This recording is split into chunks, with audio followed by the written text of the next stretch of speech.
mare, na-invitahan tayo syempre dito sa Prapi Bags. Ito yung event niya dito sa may, sa SMX. At alam niyo ba, meron akong gusto. Yeah!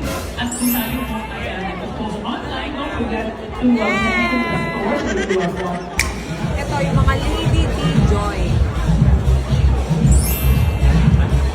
Ay, naka-sale siya. Kasi yung bili ko sa ganito ko, nasa 200,000 plus. Una. Ngayon, ano na lang siya, oh, 160,000. Very. Oy.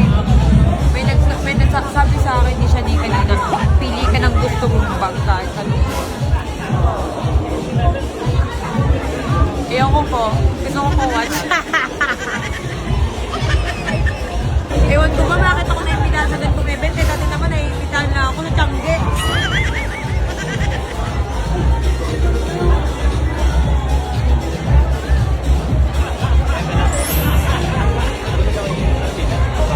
Ang ganda niya kasi alam mo bakit?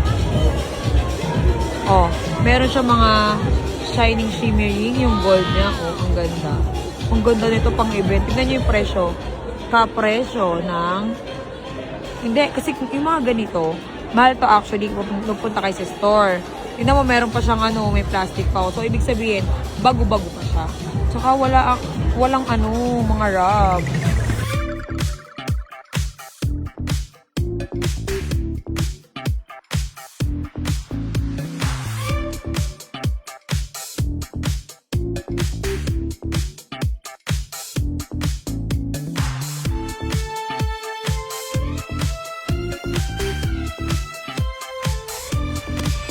Siyempre mga mare, dito lang ngayon ha sa Prapi Bag.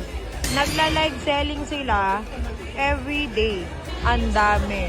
Siyempre meron din silang abot presyo na mga watch.